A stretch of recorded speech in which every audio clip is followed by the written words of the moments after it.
Hello and welcome to Talking About People with your host and your disc guy, Alexandri. That's me. Today, I have the pleasure of speaking with Dr. Lisa Yeung. Lisa Yeung is a medical director turned integrative coach who is a world-renowned stress specialist with a degree in clinical psychology.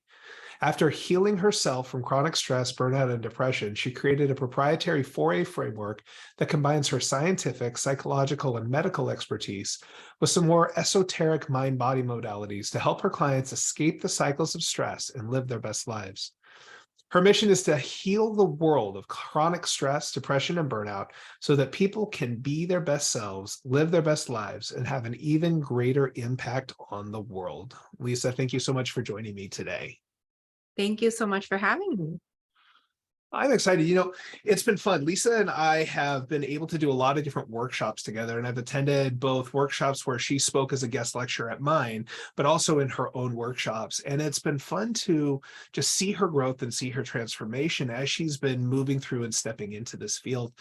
And it's funny because every time she opens her mouth, I watch as people have a profound impact and takeaway. She's like water, and people are like, wow, that was deep. Like, it's so funny the amount of influence you have when you're talking with people, but yet you keep yourself so humble. And that's one of the things I love is like your light is just so bright. So I want to know, tell me a little bit and tell our audience a little bit about you, who you are, your background, where you come from. I gave a nice little bio, but tell us a little bit about yourself. Oh my gosh. So, oof, my story, there's lots of details, and I'll see if I can give you a little bit of an overview. Essentially, my story is that I lived the first 30 years of my life, more or less, checking off the boxes, living the life that I was supposed to, that I was taught from my family, very traditional Chinese immigrant family. You work hard, you study hard, and you check off all these boxes in order to succeed and basically to be worth it, right? To be a good person. These are the criteria. So I lived my whole life doing that. I got in early to medical school. I became a doctor. I did residency training, and then I moved to New York and then became first a primary care doctor, and then on top of that, a medical director on the front lines of the pandemic. And so that's one trajectory in terms of a storyline.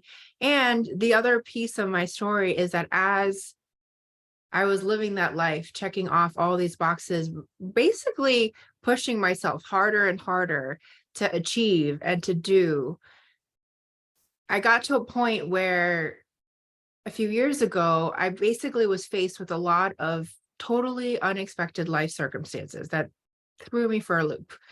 One of which was that I was diagnosed with an incredibly rare medical condition that had no known cure.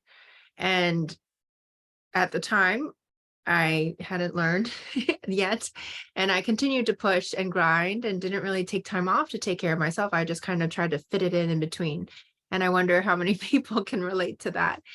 And I did it because I could handle it at that time. I could handle it, and I could handle it until one day I suddenly couldn't. And I found myself so depressed, so burned out, so depleted that I literally couldn't get out of bed. And never, never in my life had I ever thought that I could end up there. Like, how is this me? How is this my life? And that's when I started my own personal journey of realizing, holy crap, like something is wrong. Like the way that I've been living clearly is not working. This was my version of rock bottom. And I just realized something needed to change, and I needed to do something different. And I started to do the work to try to figure it out myself. Thousands and thousands of hours of researching and discovering, and then taking workshops and going to seminars, and then getting my own therapists and coaches and all these things to really try to heal myself in a deep way at the root, right? As opposed to throwing something to just as a band-aid to cover it up. And honestly, that's what has changed my life. And I healed myself. I really feel like at the at the core, at really deep work that wasn't easy or necessarily comfortable, but holy crap, is it worth it? Because now I feel like I'm a totally different person. I'm more me, I'm more alive. And it really is why I am doing what I do now. In terms of, Alex alluded to, you said I'm coaching, I'm speaking, I'm training and doing workshops, because these are the things that I didn't learn even as a doctor and even as a person who has a degree in clinical psychology. So I I healed myself, and my desire is to be able to heal everyone else and to heal the world so that we don't have to suffer unnecessarily. Um, so I guess that's an idea of my journey and my story. That's awesome. One of the things you said, it's like, you knew better, but you just kept pushing. And it's like one of the questions that leads for me is like, how do you determine, how do you get to that point? Or like, what was the process really around the difference between what I can handle, what I should handle, and what I'm going to handle, and finding the balance between those? Because I know a lot of our listeners, it's like, yeah, I can do it and I can do it and I can do it. And it's not even pushing till they break, but there's really this point where it's like, it's going to cost me more to stop with this grind right now than it is to just keep going. And I know I can handle it. And yeah, it's tiring, but I've been doing it for 20 years, 30 years. So how do you find that balance between what you should do, what you can do, and really what you're going to do? Oh, that's a great question. So I think many of us, especially the most smart and successful, in fact, like I talk about in my workshops, the 5 mistakes that people make, especially the most smart and successful, that create even more stress. And I talk about that because we do things often because we can handle it. I could handle it over and over and over again for many years. And so I kept doing it. I wasn't consciously making the choice, which goes into the piece that you asked about what you're choosing, essentially, what you're going to do, right? That is about having intentional choice, unless you're allowing yourself to run on default and just autopilot, right? And I think that I ask the question often, just because you can do it, does it mean that you should? Because should, honestly, should is basically could with a little shame smeared on top of it. So there's a little bit of judgment in terms of should, right? And we should ourselves all the time. And part of how I got where I got is because I was shoulding myself. I was like, well, I should work hard. I should still do this, this, and this, because if I call out sick, then it's going to affect my patients. And if I call out sick, then I guess it's going to affect my colleagues. Oh, I should just show up and do my best and push harder. And sometimes we can should ourselves into, I mean, like being totally depressed and burned out like I was. And so for me, we as human beings can handle a lot. And so being able to distinguish between what we can handle and what we are like what we can reflect on as necessary or important for us to do is very different. I feel like if we can pause long enough to see, yes, we can do it, and ask ourselves, is this something that actually will be important for me to do? Is this actually going to help me move towards my most important goals? Is this actually even necessary for me to push that hard? And could it possibly be causing more problems down the line if I do it because I'm just trying to get by in this hour or this day or past this deadline?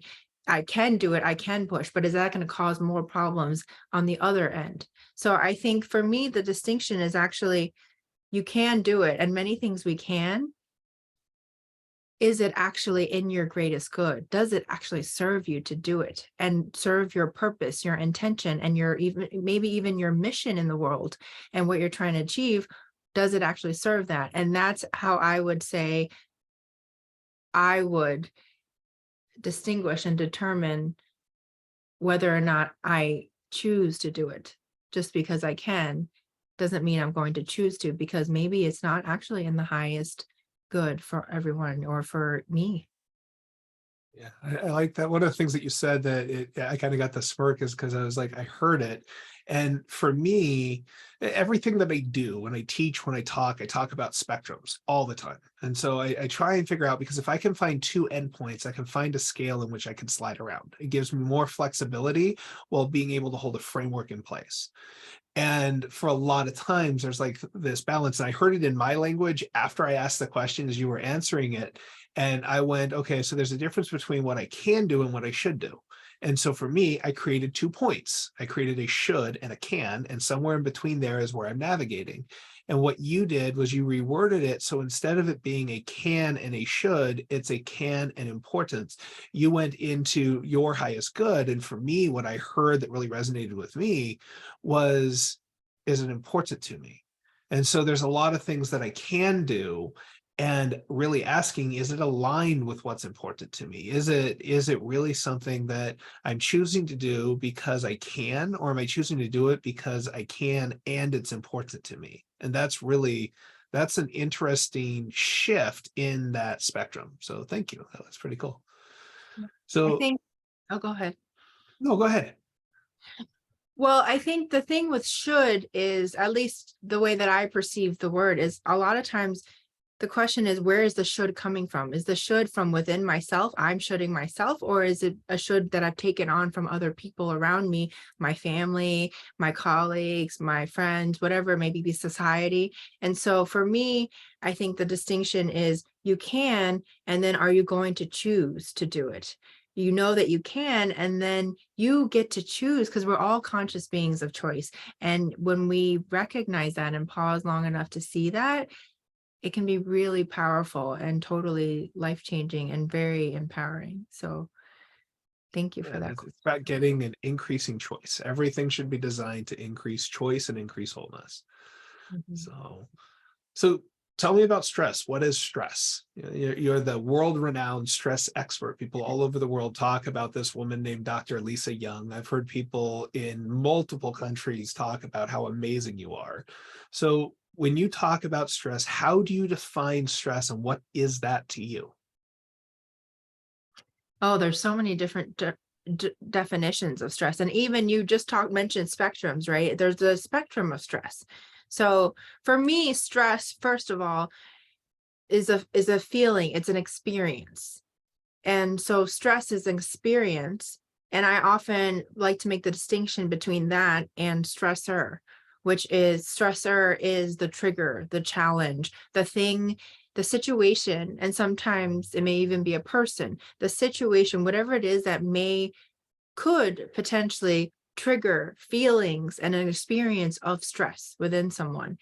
And the thing is that so often, especially when we're in it, it's hard to see and separate those two. And yet I've seen over and over again with so many of my coaching clients and the workshops that I've done, it's when we're able to separate it just enough to see that the stressors are there. And often it can be frustrating sometimes, because often the stressors are things that we don't have control over. And so whether or not we feel stress actually is directly related to how we are perceiving, how we're interpreting this stressor.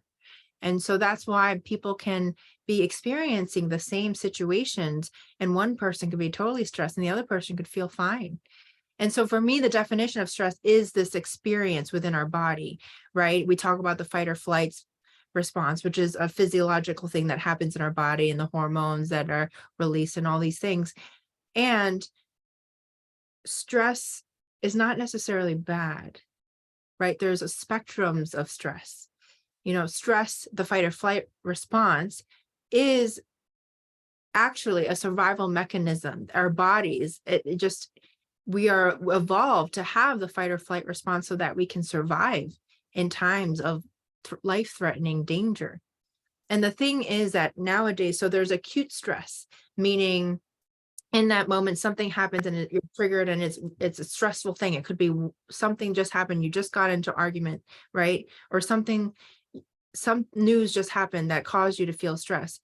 And then there's chronic stress, which is further down the line in the spectrum, which is where a lot of us, unfortunately, right now, especially with what's going on in the past few years, COVID and the pandemic, lots of different changes in the world, wars, all of these different things, and our life stressors, all these different things that are happening in our life day to day to day, constantly. Many Holidays. of us, yeah, many of us now are suffering from chronic stress, a low, at different levels. It may even be low level, but we're so used to feeling stress almost all the time. We don't, sometimes we don't even notice it anymore, but many of us in our society now, unfortunately, are at a level of chronic stress. And then even further walk down in that spectrum is then, I would say, burnout. And there's lots in between, right? But burnout is where I was, because I had done acute stress and then was in chronic stress for so long, kept pushing and stretching for so long because I could handle it and I got used to it, honestly, thinking it wasn't that big of a deal, that I didn't have to deal with it right away. Because, yeah, I've done this before. I got this. And then I ended up all the way over here in burnout. And so hopefully that helps in terms of answering your question. It does. It does. It's interesting. It's like you talk about the difference between stress and stressor. And there's a moment again, I find humor in just about everything. So I was like laughing a little bit because yesterday was a very interesting day for me. And I went in to get my hair cut. And we had two very different experiences that day. I walked in, I said, "How are you doing?" And she's like, "It has been a day and I am ready for it to be done." I'm like, "Oh, okay." And I walked in and I'm like, I'm in a good mood. I'm feeling pretty good. And, I've actually had a really amazing day. And surprisingly, like I was just in this excellent mood. So I sit down and she's telling me a little bit about her day. Like she had some people call out and she said, "Oh, so what's made your day so good?" And I had to think about it. And I'm like, as I thought about it, I'm reflecting on my day. I go, well, let's see. So far today, I had 3 credit cards compromised. My computer died. My daughter fell and cracked her head open. Um, None of these seem like things that would make it a good day. But I was actually feeling really good and I couldn't explain it. And that explanation of the separation between stress and stressor, I may have been eavesdropping on a lot of your workshops and maybe integrated some of these things because I realized in that moment, I'm like, she's sitting here freaking out because someone didn't show up. And I'm like, I actually had an amazing day today. How did I have an amazing day? And it's that point. It's being able to separate those two and be able to experience the stressors without necessarily internalizing the stress. So that's actually, it's you bring that up, but that's why I got the smirk because I observed that yesterday in sitting and getting my hair cut. Yeah, I think the thing is that a lot of these ideas, when you hear them, it's actually quite simple. And yet I want to also acknowledge it's not necessarily easy or comfortable, right? So it takes some work. And sometimes it's just 2 millimeter shifts, is what I say, tiny little tweaks that then make a huge difference, right? And I imagine that some people listening might be like, what the heck? Like I would be really upset. What are you talking about? How am I going to separate stress from stressor? Like everything's falling apart. And I totally get that, right? And so it feels like what I'm sharing is an idea, and then it's through working with someone or going to a workshop or actually pausing long enough to actually sort of make those little shifts. And that's what I love helping people with, little shifts that you barely notice and take minimal time. And then all of a sudden, one of my coaching clients after a few weeks, like, oh my God, like I just realized I got up today and I smiled for the first time without having to pretend or force it. Like I feel like me. And she's incredibly busy, CEO, multiple kids, like lots going on in her life. And we just made these tiny little shifts that took maybe a couple of seconds because that's all she had at times. And so I want anybody who's listening and like, well, that sounds like, I don't know how to do that. I'm just overwhelmed. I just want you to know it's not necessarily something that's going to take a ton of time or take a lot of work or be super hard. It's about knowing which little tweaks to make and what works for you, and then having it fit into your schedule. And then before you know it, you feel much better and you are able to do what what you just shared, right? So, Well, and it's interesting because what you're explaining, what happened was as my day was going, I was starting to feel a little bit and I stopped to get myself some food because I went, you know what, I need to do something to take care of me. So I stopped and got food. And they're like, do you want it for here to go? And this was the pivotal moment that changed. I'm having a shitty day to I'm having a really amazing day. Was in that moment, I decided instead of getting it to go and continuing to push, what I did was I said for here.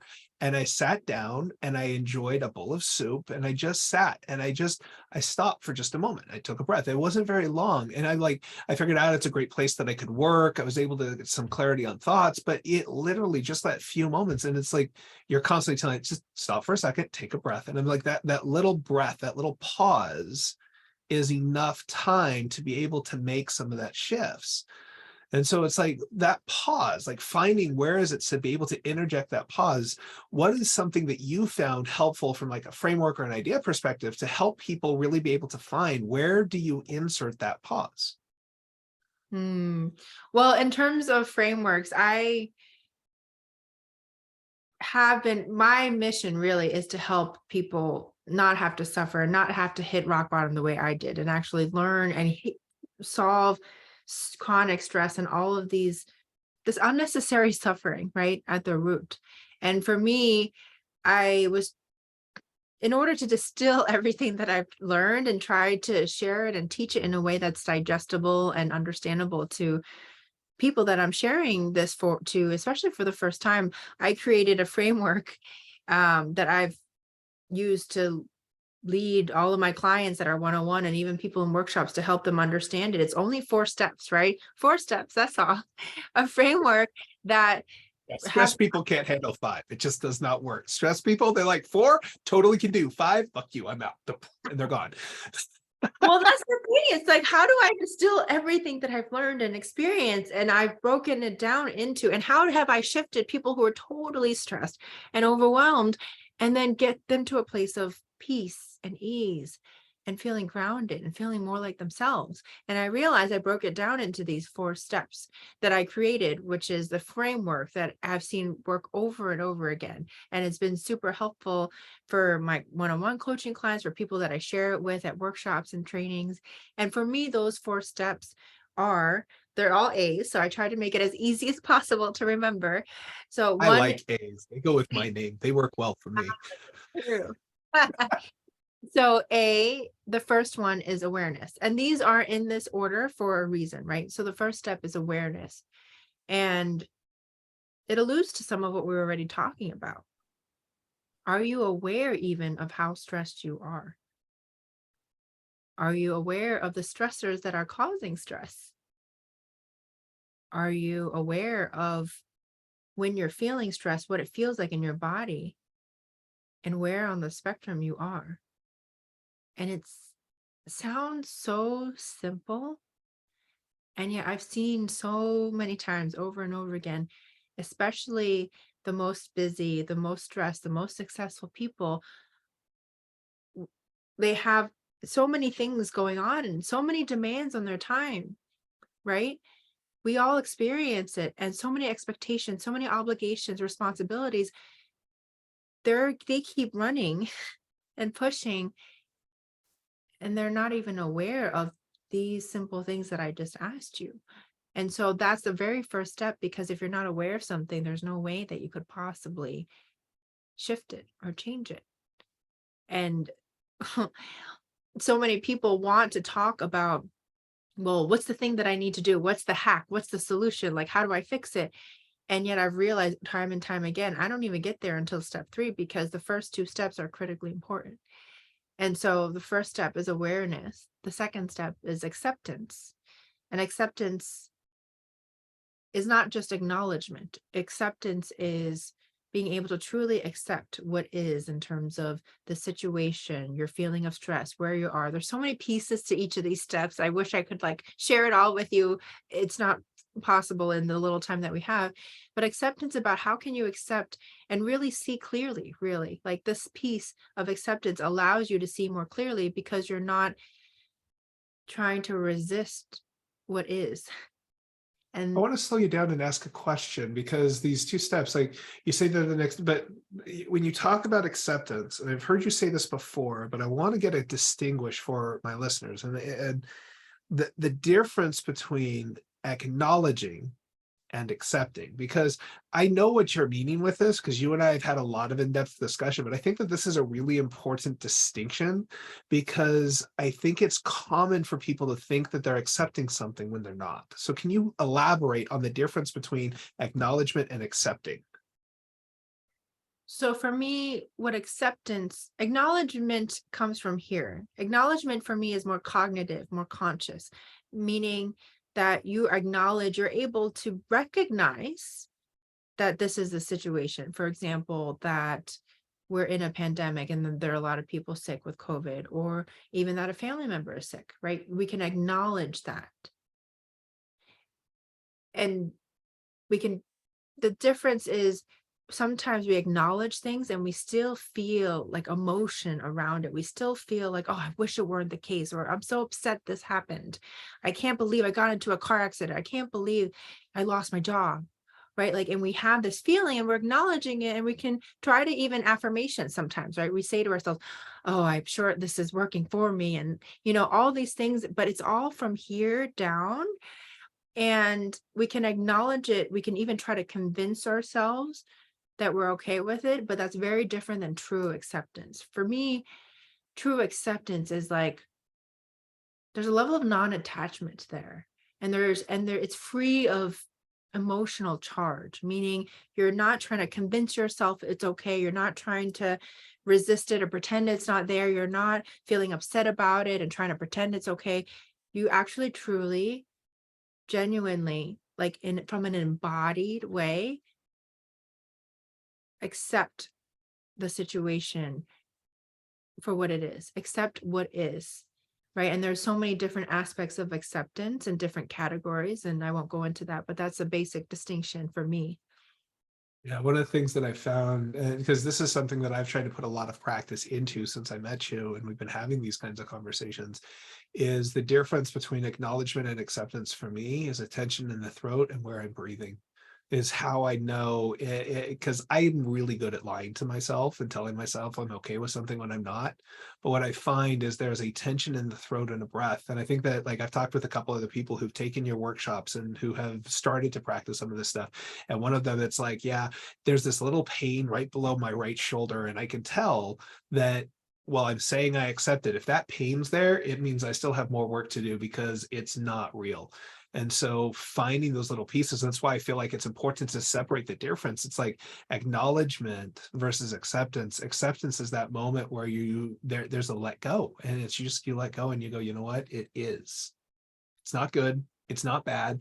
You're not trying to make a bad thing good. That's what a lot of us try to do, is we try and make a bad thing good, as opposed to just going, it's not good. It's not bad. It is. This is reality. This is what it is. And that moment where you truly embody that and let go of the judgment on either side, it frees you to be able to have more flexibility along the spectrum of stress. And so I really appreciate that. And that's why I wanted to put focus on that point.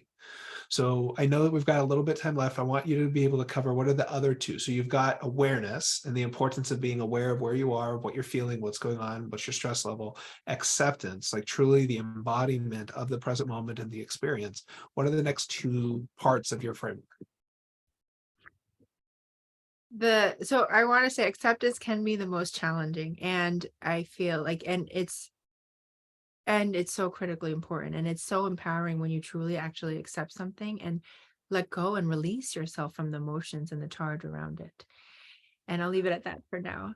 So step 3 is address, which is what most people want to jump to. Address. How do you address the stressor and also your feeling of stress, especially in that moment, especially if you're feeling really stressed out in that moment? How can you address it so you can bring down that fight or flight, so that you can bring your nervous system down and calm it so that you can function a little bit better in that moment? And then step 4 is adapt. For me, adapt is all about prevention. Once you've addressed it, once you've brought down those high levels of stress, the fight or flight, adapt is about now, given what you just experienced, given the stressor, given how you reacted and responded, what can you adapt in your environment and in yourself? can you do in order to prevent it from happening again in the future? How can you set yourself up so you're not repeating the same pattern? And it can be just tiny little shifts that make a huge difference and have a huge ripple effect. So those are the 4 steps. That's awesome. Aware. When you talk about the adapt, the the the piece that I heard early when you were talking, it's like you get triggered and you've got this amygdala response. And then you say, you adapt and you get yourself out of that stress response before you, or you address it to get yourself out of that response before you adapt. And most people try to adapt, well, they can't think because they're still triggered. And so I like the way that you structure them. Go through the order again. So awareness, acceptance, address, and then adapt. And adapt sometimes can be overlooked also because once we start to feel a little better, then we often are tempted to just keep going. And so I add that as a separate step because rather than keep going, can we do something to prevent it from even happening in the future? And it's really powerful as you start to do that and implement in your life and totally change life changing. That's awesome. One of the things that I've heard you talk about in some of the different workshops and trainings that you've run, and I don't want you to talk about it at all, not on this call. I don't want you to talk about it, but one of the things that I've heard you talk about for addressing and adapting is something called a self-care menu, and the idea of being able to create this menu of self-care items. And I want you to go into it, but I want everybody who's interested in understanding what is a self-care menu, you've got to connect with Dr. Lisa because it is a really fun and cool project and task to try and figure out, but you can't hear what it is unless you reach out to her or go to one of her things. So reach out, connect with her, find out more about her. Um, I want to thank you so much for being here. One of the things I love about you is your authenticity and your light. Like every time you show up with so much heart and you come with a genuineness that can be felt by everybody. Like every time I have heard you speak, and it doesn't really matter like if it's up on stage or even if it's at like a conference where you're networking with people, I overhear the comments all the time. It's like there's just something about you. What it is you create the space for people to be themselves. You create the space for them to be okay, being okay or not okay. And it's because of how authentic you've been and hearing your story, hearing your background, you've put a lot of work into doing that. And one of the things that like you shared, it's like your mission is to heal the world from chronic stress, depression, and burnout so that people can be their best selves, live their best lives, and have a greater impact on the world. And it's fun to see you having that impact, to see you broadening and expanding and really touching people's lives. So if people want to find out more about you, to connect with you, to be able to find you online, how can people reach out and get a hold of you or connect with you? So to connect with me, you can find me on my website, lisayeungmd.com. If you're interested in the workshops, it's Lisa Yeung MD, YEUNG, .com/stress workshop. And then you can find me on LinkedIn, YouTube, Instagram. I'll give you the link so that you can share it with your viewers. And you're welcome to reach out to me at any of those platforms because really this is my calling and this is my mission because I really feel like so many of us sometimes have to feel like we need to suffer in silence, and I don't want anyone to ever feel like they're alone or that they're broken. If you are at any place in the spectrum, whether it's acute stress or chronic stress, or maybe you're already totally depleted and burned out like I was. And so if I can support you in any way, feel free to reach out, and you're more than welcome to come join my workshops. We have a couple coming up in January. Awesome. Thank you very much. Now, how can we, myself included, my listeners, people who hear what you say and go, yes, that's me, we can get help, but how can we get behind your mission? How can we help support you, support this mission? Because like for me, I work with people all the time who are stressed out, and I work with people who are burnt out, who are tired, and it's like, how can we support this mission that you're creating? How can we help promote this idea, this concept, and help move it out further and further? Well, I think the simplest way, I would say there's two ways. The most simplest way is if you learn anything from what we're sharing here or from a workshop that I do, or you hear something that is helpful, right? Just spreading the word, spreading these ideas, right? And anybody that you come across, sharing what you've learned that's been helpful for you. And the more open we are, the more we share this knowledge with other people, this knowledge that we're not taught. And I feel like we all should be, in grade school and beyond, sharing this knowledge with other people and helping them. Even just one point, one idea can be enough to really help someone feel not alone and feel supported, or be enough to shift someone. And if you are interested in coming to the workshops and sharing the workshops, for example, to people that you love, right? Because my 4A process is the only, like, I created it, so there's nowhere else I can like refer you for it. And the workshop specifically that I've been holding, the next one is on Sunday, January 8th, and the one after that is Tuesday, January 24th. My focus there is the 5 most common mistakes that people, almost everyone I've talked to, actually, especially the I'm most making them. successful, the I've been to the 5. workshop. I'm making them. I'm working on them. I've been to the workshop. I'm like, yep, check, check, check. You talk about checking things off. I took your 5 mistakes and I've been working on checking them off because I do them every day. So So my workshop specifically is focused on the 5 most common mistakes that people make that actually create and lead to even more stress and even more problems. And I've surveyed lots of people, everyone in the, just so many people are making it, especially the most smart, most successful, most busiest, because it works in the short term, but these mistakes are really problematic in the long term. And so my workshop is all about that, because if we can correct even just one of these mistakes, it can make a huge difference. And so to help me with my mission, just spread the word in terms of some of these ideas that we're sharing today. Spread the word and share it with your friends and families and loved ones that you feel like you could help by sharing the workshop and all of these other things. Because really, I feel like the more open and vulnerable we are, that's why I share my story publicly now, right? Like, the more open and vulnerable we are, the more real we are with everyone, the more we share with each other, just the more we can all uplift each other. And the more we each do that, just the ripple effect is so profound. And so if we all do our little part, share an idea that's helpful, share a tool that you find that's helpful, share something from today, or share the workshop, any of those things can be super, you don't even realize what a difference it can make in someone's lives. I've seen it.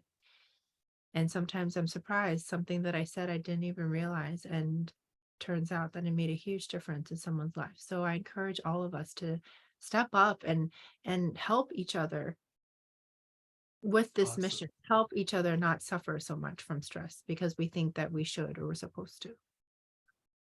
So I like to do deals. I like to coordinate things. I've got listeners here who are hearing this and thinking about their brother, their sister, their aunt, their uncle, all because they just got done dealing with these overly stressed people for the holidays. So if they want to in some way be able to invite them, we send them the link. I'll put the link in the show notes. It's lisayoungmd.com/stress workshop. Can my listeners give them a discount, like TAP, talking about people, discount code TAP? Can that give them some sort of a discount? Yes, of course. I think See, guys, I'm willing to deal it for you. I'm doing it live right now.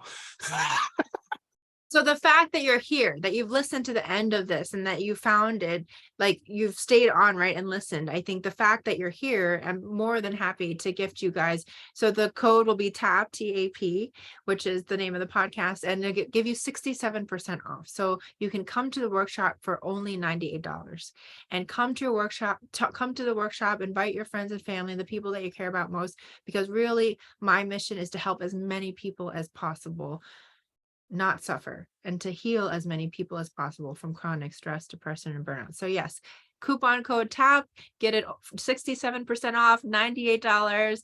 Go to the link, Lisa Yeung, YEUNG MD.com/stress workshop. And I hope I get to see some of you there. Awesome. Thank you so much. And, Lisa, I really want to thank you for your time and commitment. I love the fact that you were willing to sit and have this conversation. I find that it is something that is so important for every single one of my clients, everybody that I'm working with. They're dealing with some level of stress and burnout. And it's because I'm including myself in the statement, we have the ability to push. And we're burning out, but we're not necessarily at that break point. But we know that if it keeps going, it's just not going to go in a good direction. And so these things, these ideas that you're talking about have really had a huge shift in my life and a lot of my clients. And so I appreciate you being on and sharing. One of the things that Lisa offered is she's got a stress guide. And so if anyone is interested in getting a free stress guide, put some comments in down below, connect. We'll be able to get that sent off. We'll be able to reach out, get your email address. But thank you again so much for being on, for sharing your time, your insight, and your wisdom with us. I want you all to remember that reality isn't fact, reality isn't real, reality is what you make it. I hope you all make it a great day. Lisa, thank you for joining us. Thank you so much. Thank you for having me. Yep. Bye for now, everybody. Bye.